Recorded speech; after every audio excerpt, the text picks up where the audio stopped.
किसी भी परमाणु में इलेक्ट्रॉन प्रोटॉन न्यूट्रॉन की व्यवस्था को क्या कहते हैं, परमाणु मॉडल कहते हैं। ठीक है, अब इस परमाणु मॉडल को समझाने का पहला प्रयास किया था टॉमसन नाम के वैज्ञानिक ने। उन्होंने तरबूज के माध्यम से अपना परमाणु मॉडल समझाया था। उसके बाद इनका मॉडल फेल हुआ।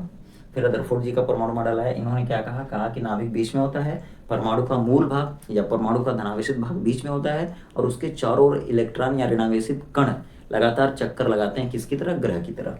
चलिए, इसके लिए इनको ग्रही इलेक्ट्रॉन कहा गया। ठीक है, अब आगे देखिए, इनका भी मॉडल आगे जाके फेल हुआ। क्यों फेल हुआ था? क्योंकि वो बोले थे कि लगातार अगर इलेक्ट्रॉन चक्कर लगा रहा है तो अंत में वो उसकी ऊर्जा कम होगी धीरे धीरे और वो नाभिक में गिर जाएगा। ठीक है, आगे देखिए, जब इनका भी मॉडल फेल हुआ तो आगे आया नील्स बोर साहब का परमाणु मॉडल।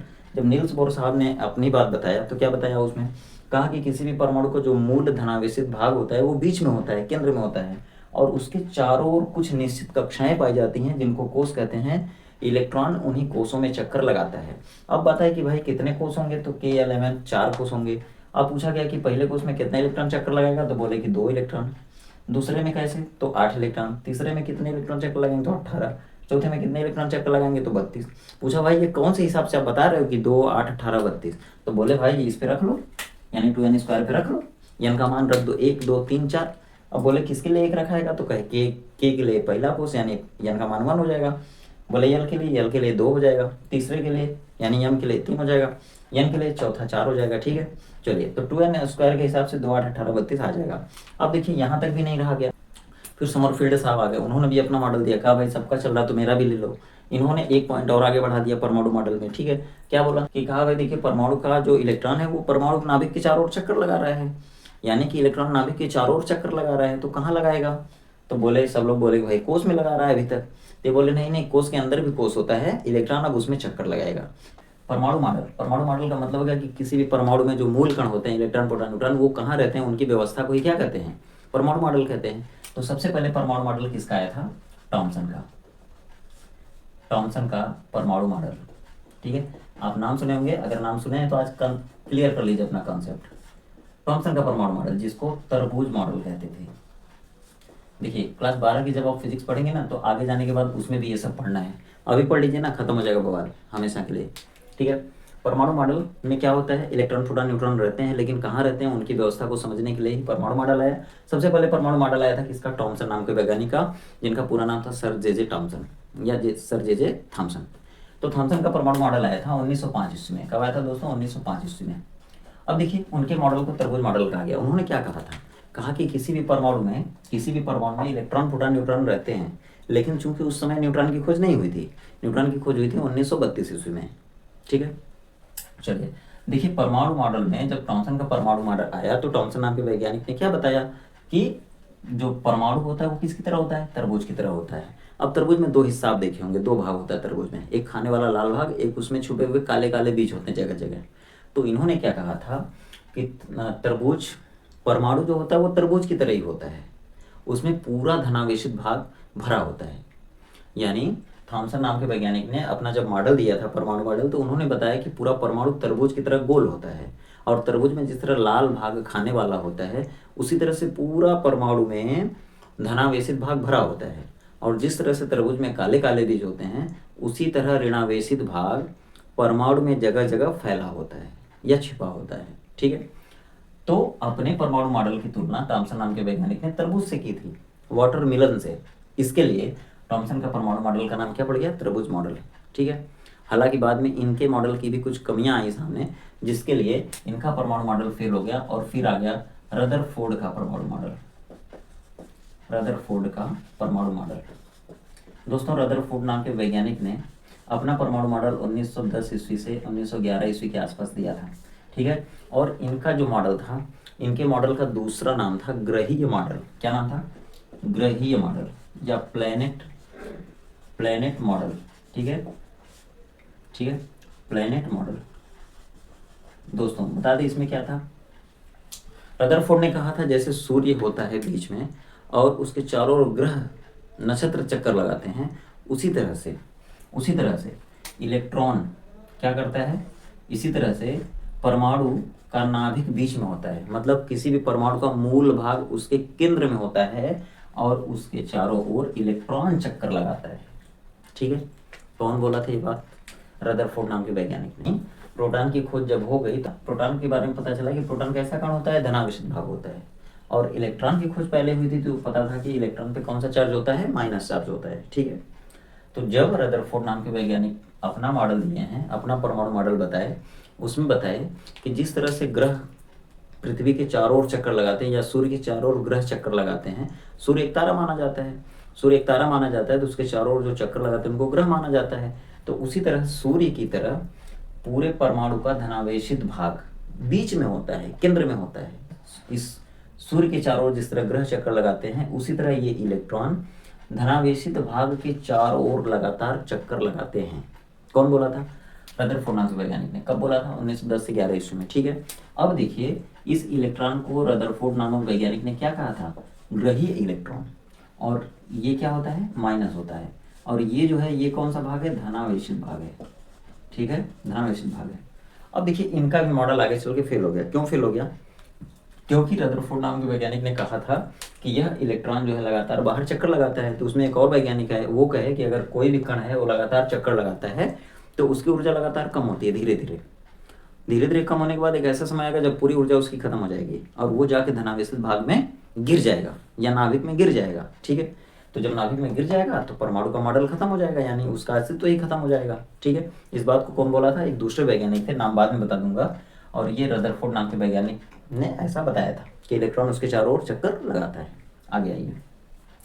अब देखिए जब इनसे पूछा गया, दूसरे वैज्ञानिक ने बोला कि क्या आप तो बोल रहे हैं कि इलेक्ट्रॉन चारों ओर चक्कर लगाता है, तो दूसरे वैज्ञानिक ने ये बोला था कि जब वो लगातार चक्कर लगाएगा तो उसकी ऊर्जा खत्म होगी और बाद में वो गिर जाएगा, तो अस्तित्व खत्म हो जाएगा। तो इस बात का जवाब नहीं दे पाए कौन? मिस्टर रदरफोर्ड साहब। जब ये उस बात का जवाब नहीं दे पाए तो इनका भी मॉडल आगे जाके फेल हो गया। आगे बढ़िए। फिर उसके बाद आया किसका मॉडल? नील्स बोर का परमाणु मॉडल। नील्स बोर का परमाणु मॉडल। नील्स बोर का परमाणु मॉडल आया था 1913 ईस्वी में, ठीक है। ध्यान से सुनिए इनके मॉडल की मुख्य बातें, ये दिमाग में आप बैठा लेंगे तो आपको आगे भी काम आने वाला है, ठीक है। और जिंदगी भर यही कॉन्सेप्ट मन में रखिएगा।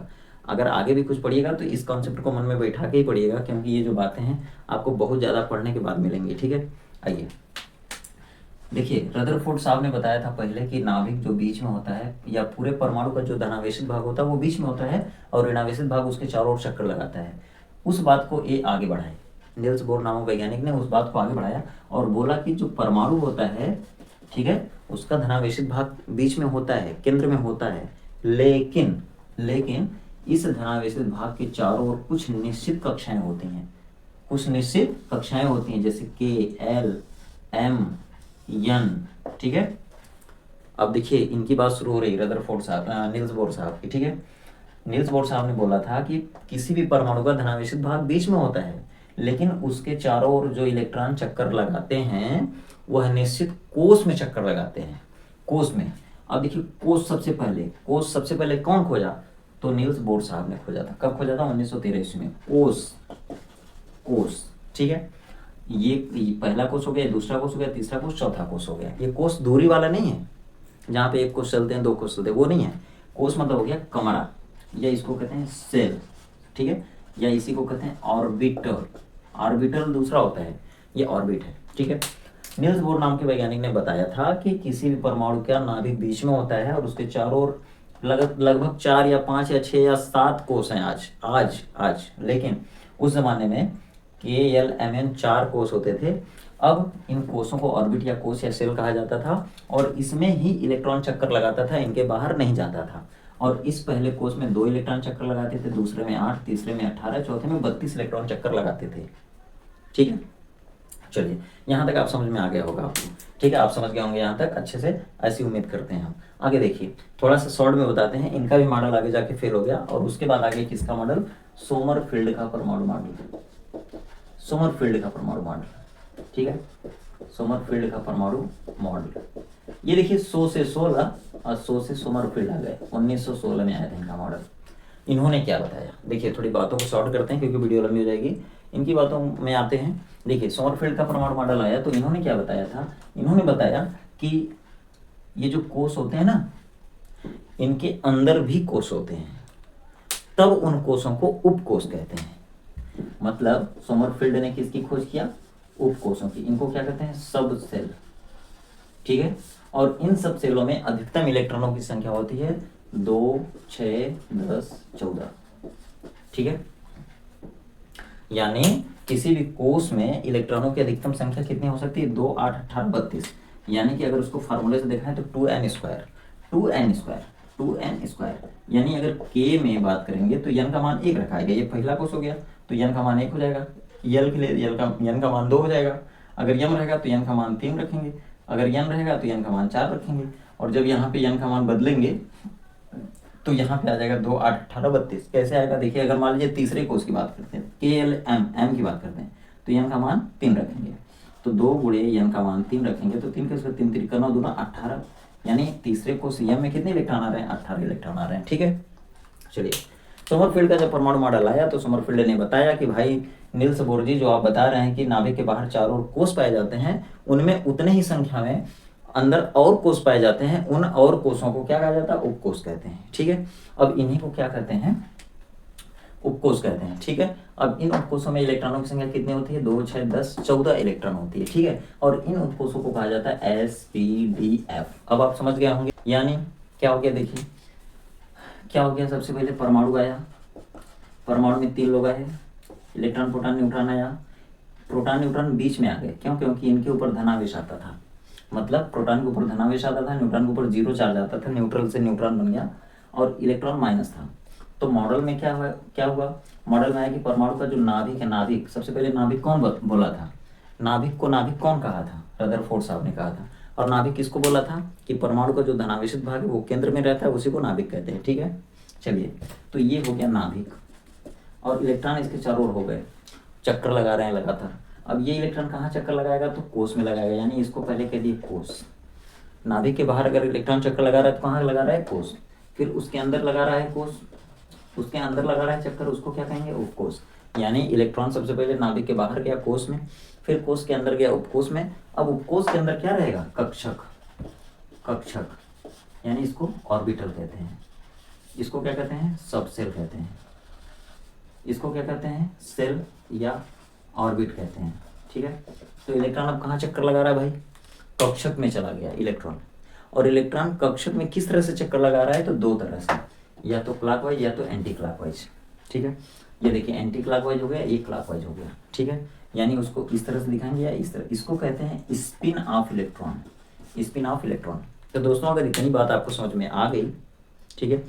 अच्छा, इलेक्ट्रॉन कक्षक में कब गया, तो उसके लिए आया आधुनिक परमाणु मॉडल, यानी कि जब समरफील्ड का परमाणु मॉडल आया तो उसके बाद फिर एक बार आधुनिक परमाणु मॉडल आया था। उस आधुनिक परमाणु मॉडल में बताया गया कि इलेक्ट्रॉन कोष में रहता है, कोष के अंदर उपकोष में रहता है, उपकोष के अंदर कक्षक में रहता है, कक्षक के अंदर 2 तरीके से चक्रण करता है, या तो क्लॉकवाइज डायरेक्शन में दक्षिणावर्त या वामावर्त। ठीक है, तो दक्षिणावर्त वामावर्त 2 तरीके से स्पिन करता है, चक्रण करता है। ठीक है, लगातार, मतलब बैठता नहीं है। ठीक है, तो अब देखिए जो कोष हो गया, उपकोष हो गया, कक्षक हो गया, कक्षक के बाद जो चक्रण कर रहा है, ये चारों चीजों को संख्याओं से बताया जाता है, जैसे N, L, M और S। S मतलब हो गया स्पिन, स्पिन मतलब हो गया चक्रण। तो ये जो N, L, M, S है, यही क्या है, यही क्वांटम संख्याएं हैं, मतलब क्वांटम संख्याओं के सिंबल हैं। यानी N जो है मुख्य क्वांटम संख्या को बताएगी, L क्या है, द्विगंशी क्वांटम संख्या को बताएगी, M क्या है, मैग्नेटिक क्वांटम संख्या को बताएगी, यानी चुंबकीय क्वांटम संख्या को, और S क्या है, वो स्पिन क्वांटम संख्या यानी कि चक्रण क्वांटम संख्या को बताएगी। अब ध्यान से सुनिए, अब आते हैं क्वांटम संख्याओं पे।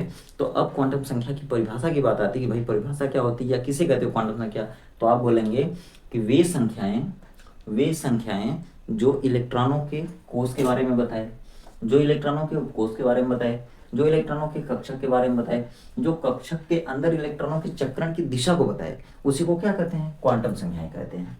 क्या कहते हैं, क्वांटम संख्याएं कहते हैं। किसको कहते हैं भाई, फिर से सुनिए, वे संख्याएं जो इलेक्ट्रॉनों के ऊर्जा स्तर को बताएं, यानी कोष को बताएं, कोष को ऊर्जा स्तर भी कहते हैं, मुख्य ऊर्जा स्तर कहते हैं। ठीक है, जो इलेक्ट्रॉनों के उपकोष को बताए, यानी उप ऊर्जा स्तर, जो इलेक्ट्रॉनों के कक्षक को बताए, यानी इलेक्ट्रॉन किस कक्षक में चक्कर लगा रहा है, जो इलेक्ट्रॉनों का चक्रण की दिशा को बताए, यानी जो संख्याएं कक्षकों में इलेक्ट्रॉनों के चक्रण की दिशा को बताए, उन्हें क्या कहते हैं, क्वांटम संख्याएं कहते हैं। अब आपसे अगर पूछा जाए कि क्वांटम संख्याएं कितने तरीके की होती है या कितने प्रकार की होती है, तो भाई 1 2 3 4 प्रकार की होती है क्वांटम संख्या, ठीक है। क्वांटम संख्या 4 प्रकार की होती है। इसको क्या कहते हैं, इसको मुख्य क्वांटम संख्या कहते हैं। मुख्य क्वांटम संख्या यानी वह संख्या, वह क्वांटम संख्या जो इलेक्ट्रॉनों के कोष को बताए, इलेक्ट्रॉन किस कोष में चक्कर लगा रहा है, जो इसको बताए उसे क्या कहेंगे, मुख्य क्वांटम संख्या। वह क्वांटम संख्या जो ये बताए कि इलेक्ट्रॉन किस उपकोष में, किस उपकोष में चक्कर लगा रहा है।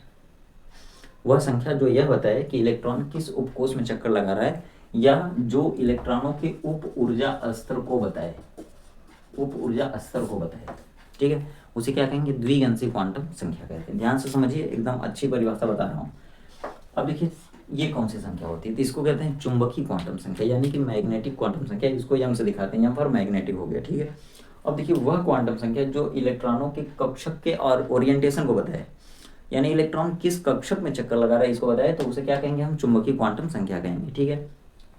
वह क्वांटम संख्या जो कक्षकों में इलेक्ट्रॉनों की चक्रण की दिशा को बताए, उसे क्या कहेंगे, हम स्पिन क्वांटम नंबर या चक्रण क्वांटम संख्या कहेंगे, ठीक है।